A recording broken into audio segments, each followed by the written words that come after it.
Good morning, everyone. Welcome to INSPINAR, your inspirational seminar. INSPINAR is a 30-minute conversation designed to empower us all with the roadmap for a more peaceful and productive life. I'm your host, Dr. Nidhi Gupta.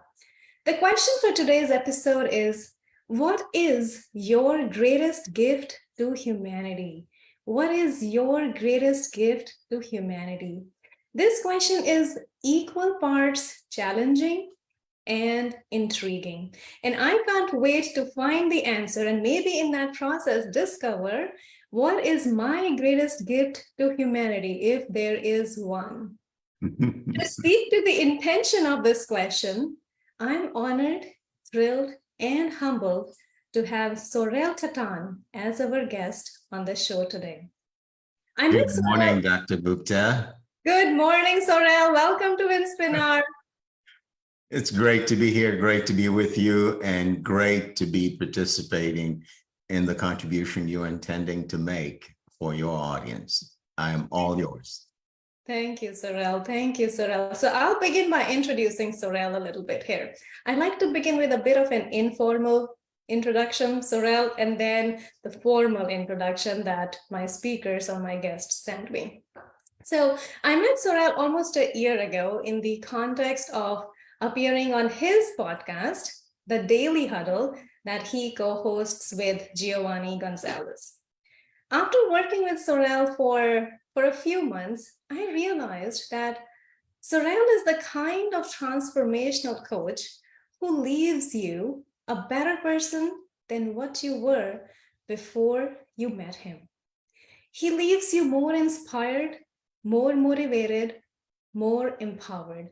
It feels as if Saurel has this invisible magic wand, a bit of a pixie dust that he sprinkles on you, and he nudges you to take the center stage. You get on the stage and you perform like a celebrity because of the pixie dust that he sprinkled on you. By way of formal introduction, Saurel is a human behavior and transformation expert, creator of Launching You, Access to Being the Leader You Most Respect. As a leadership coach with 20 plus years in the field of human growth and development, Saurel doesn't teach leadership. Instead, he helps clients focus on the distinction between achievement and success, assisting them as they create and embrace something bigger than themselves. Saurel, I'm honored to have you on INSPINAR. I am honored to be here and honored by the informal introduction. I loved it. Thank you. And, that was from the heart and from the soul, because Saurel, that's what you did for me. You sprinkled your pixie dust on me. Yeah, and I'm delighted to pay it forward because I had so many people sprinkle their pixie dusts on me, and I'm here to honor them, and I'm here to honor you, and here to honor the question: what is your greatest contribution to humanity? And in thinking about the question myself, I'm thrown back to my childhood, and I'm thrown back to this, that it is innate in every human being to want to be a contribution. And it is also innate in every human being, in myself, to find myself somewhat inadequate in any moment to be a contribution. So I recall, I'll tell you a little story. I went to school in Haiti.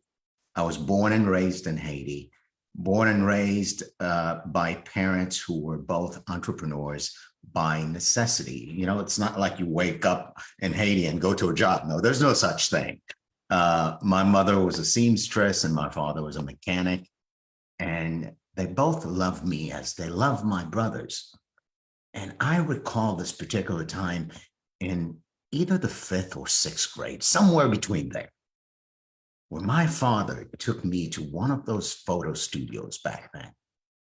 Back then, photo studios had the room a big camera, like a case. It's the case where they pull a drape and cover the camera. And then there's a big lamp there, and they bam, and the flash goes boom, and the picture's taken, right? So it's a picture of me standing next to my father, seated on a chair with his legs crossed, as handsome as ever. And there I am standing next to him, a boy, and I looked at the picture and I hated it. I didn't like the way I looked. And guess what my father did? My father loved the picture so much that he gave me a copy of it and said, take this to the school principal. It's my gift to him. You know, it was like my father's pride in me, my father's love for me, my father's desire to say, this is my son. Enjoy my son, not just enjoy him now, but enjoy him for a long time, because I intend for you to keep this picture forever. And so here I am walking to the school that day with the picture in my book bag, thinking of all sorts of ways to actually destroy the picture, not give it to the principal, and have the perfect story to tell my dad when I get back, so he'd believe me. So essentially, that's what I did. I destroyed the picture. In fact, if you look for that picture anywhere in our family archives, you won't find it, because I destroyed them all. And I told the story to my dad. And what was there for me, Dr. Gupta, was that as a little boy, the lips I have today were the same lips I had back then. Now imagine my head 3 times smaller with my lips the same size. And imagine my face 3 times smaller with my head the same size. My friends used to tease me and call me bus head, because if you turn me sideways and you looked at the profile, my head actually had this little thing behind it. And so I say all that to reconnect with myself and help others reconnect that maybe it doesn't matter who I really am and where I stand in life and what my status is. Maybe it's just that when it comes to being a contribution in life, I am for myself that I'm not ready. Or at least I'm not ready yet. So there's always something to learn, something to grow into, something to fix, something to, another connection to make. So to the question, what is my greatest gift to humanity? The first question was always there for me and is still there is, am I even worthy already to be a contribution? So in looking at the question, I'm seeing how conditional I make my being a contribution to the world. Like for me to be a contribution to humanity, or for me to even be my greatest contribution to humanity, maybe there are a few things about me I need to rearrange and fix first. So I'll pause here to hear your reaction so far. Thank you for sharing that, Saurel. It's very deep, and there are so many questions that come up, but I'll ask the first one. So after being a leadership coach for 20 plus years, being in the industry or being in this field for 40 plus years now, if you still have self-doubts on are you worthy of being a contribution to humanity yet? Mm-hmm. What advice would you give to your younger self to overcome those self-doubts? You know how we talk about the imposter syndrome, which is a lot of professions. How do we overcome them so that we can put those self-doubts aside, forget about them, feel confident that yes, whatever I am, wherever I am, I am worthy of making a contribution to humanity, and then focus all of my attention and diligence and power to the contribution that I want to make, rather than doubting myself. Yeah, this is so counterintuitive, right? And thinking about this, I wrote on Facebook that over the course of the 50 plus years of chasing making a contribution, I've discovered a few things. And one of the things I discovered is that it's nearly impossible for a human being to be devoid of self-doubt. It's nearly impossible to be devoid of finding something about me that I need to rearrange or fix. And then what I've found to be the pitfall is that I go chase that. Like I go chase that. And one of the ways I chase it is by taking it, putting it to the side and trying to forget about it. And in every instance where I've taken my lack of confidence or my wanting to be better and put it to the side, it's just to the side, but it ended up still being the focus. So in wanting to prepare myself or rid myself of whatever it is that could thwart me being a contribution, I end up thwarting the contribution I already am. So one of the advice I would give to my younger self would be, embrace your bus head. Not learn to love it, but enjoy the fact that you don't like it. and take the picture and give it to the principal anyway. So what that looks like for me in life today is, yes, there are moments where I'm less confident than I would like to be. And there are moments when I think I'm not the one to be there. I mean, who am I to be making this contribution? And in those very moments, just like I would say to my younger self, I say to my older self now, well, that's part of the package. To be a human being is to have those doubts. Let that doubt be a reminder that I can still be a contribution, even though I feel this way. So there's this opportunity in embracing it without putting it to the side, to disassociate who I am with that feeling.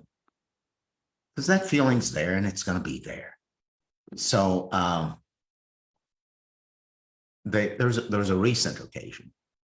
My wife and I are in business together. And part of the self-doubt in that relationship is that as an engineer, I think I know a whole bunch. I probably do. And whenever words come out of my mouth from that space, I'd love for my wife to just take them for granted and run with them. Sometimes she doesn't. And what's always there for me is when she doesn't, I make up in my head that, I mean, she has no respect for all the time I spent to learn this. Man, and I take that and I go, okay, let me be with that. And the moment I could be with that, I could hear a request she was making that I couldn't hear before. So in the world where my intention and my focus is on being the greatest contribution I can be, I miss being a contribution. It isn't the space where I can give up being any contribution at all and just offer to myself and to the world what's here, what's there right now. That I happen to be in a space where some miracles happen and some pixie dust fall on somebody. And yes, that was a contribution. And I'm not saying that my contribution or your contribution isn't intentional. I'm saying that I'm discovering that the focus may not need to be on making or being a contribution. The focus can be simply on being here. Which by itself is a hard task. Simply being here, simply listening, simply accepting criticism, not taking it as a criticism, but taking it as a compliment that the person who is criticizing us actually probably wants us to be better. Mm-hmm. That's tough. That is tough. And you know, as I was thinking through this, I came up with these words. And these words are, the enemy is not me, you, he or she, them, we. The enemy may be my own unwillingness or my own incapacity to acknowledge and create space for my humanity and the humanity of others. Wow. So absent the acknowledgement of my humanity and absent my creation of space for it to just be, I'm compelled to go fix it. And in fixing my own humanity, I'm also compelled now, since I have to fix mine, guess what? You have to fix yours too. That's a natural expectation. So I'm not just fixing myself and the world around me. I'm a demand that the world be absorbed by the same thing. So in a world where I'm thriving, working really hard to be a contribution, I end up being really self-absorbed. So accepting humanity, and by humanity, it's what we were pointing to earlier. In my humanity, there are the thoughts that I'm thinking. There are the feelings I'm feeling and the emotions that are coursing through me. There are the body sensations I'm feeling. There's all that. And in my experience over the years, when I can see that for what it is and simply embrace it, I have the opportunity to disassociate or not identify myself with it. And then in that space, I can actually say something different. And when and saying something different is the beginning. And then giving what I say the power to dominate me in the face of everything I'm thinking, everything I'm feeling, every emotion. Maybe it gets me closer to being a contribution. So if I were to say an answer, and I'm discouraging everyone from finding an answer to the question, what is your greatest contribution to humanity?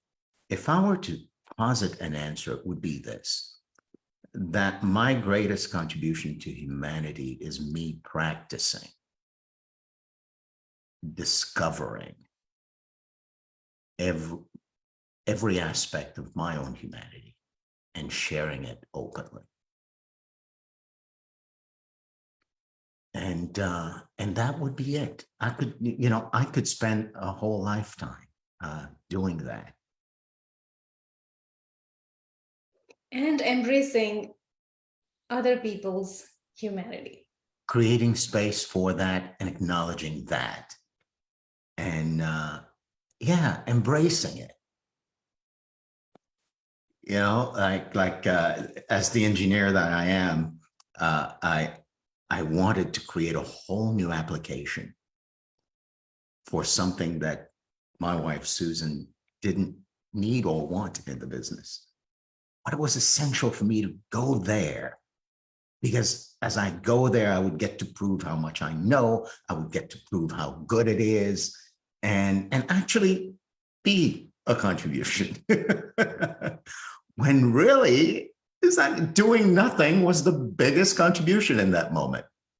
And doing nothing really required me looking and seeing that I was about to do all that in order to prove to myself that I could be a contribution. And that in of itself was thwarting the contribution I could be. When in fact, doing nothing created the space where she could say, no, I'm going to do this, and all I need are 6 variables, and all the other 30 variables you want to bring in, I would just be ignoring them. So I didn't do all that work, and she was completely satisfied. And it turned out to be the most elegant solution ever. Were you satisfied with that decision? Yes, you know what? I was satisfied because I was present to the amount of work I was about to do, just because I wanted to prove to myself that I could be a contribution. And in discovering that, I was sharing with another friend, I like gained 4, if not 16 hours of my life back. So Now, have you noticed, Saurel, in your experience over the decades, is there a difference between generations, the older generation, the current generation, the millennials, the Gen Zs? I hear a lot from the people who are younger than me say or use these words quite openly. I want to make an impact. I want to matter.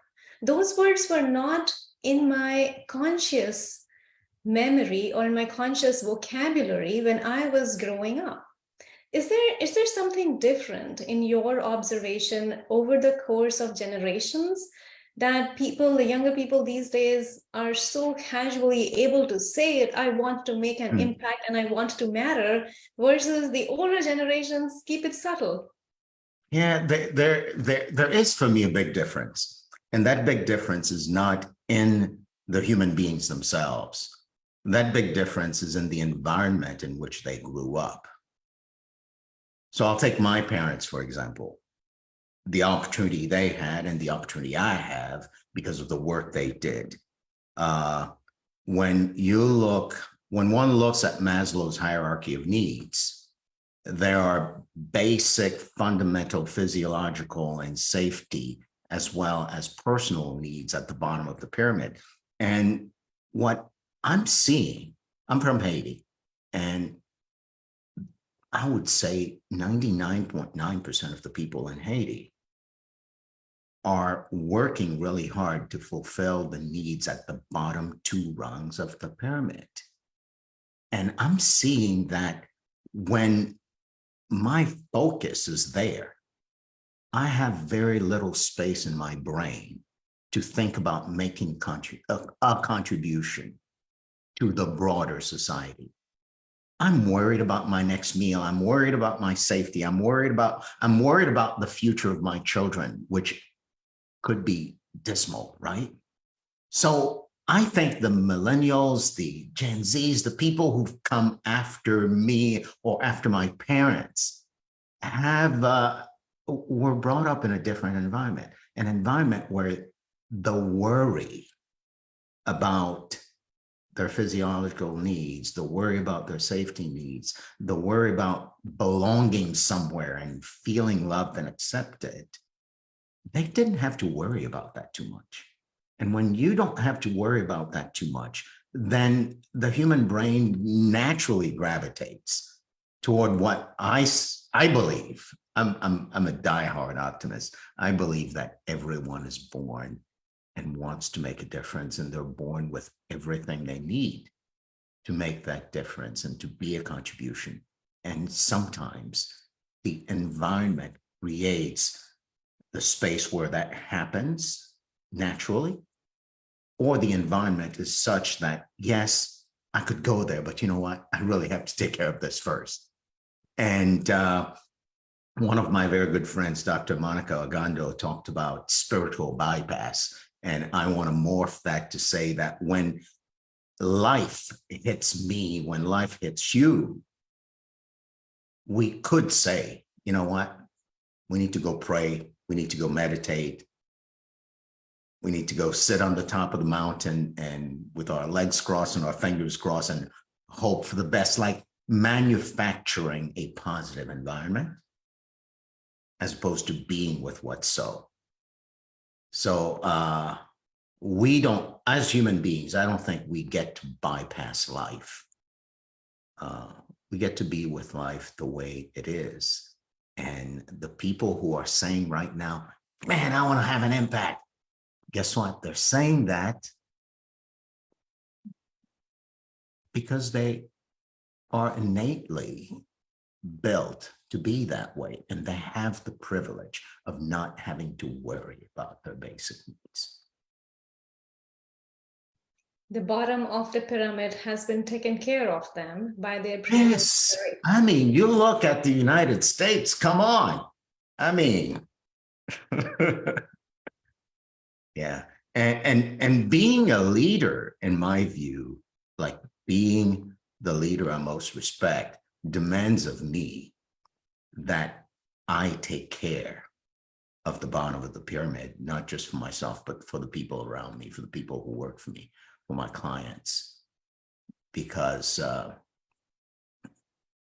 know from experience that when that is not there, what's automatic for a human being is to be like crabs, just pulling at each other inside of a context where scarcity reigns, inside of a context where I must be an individual working really hard to survive, win, and avoid losing at all costs. So it's our duty as leaders to take care of the bottom of the pyramid for people so that they get to be the greatest contribution to humanity.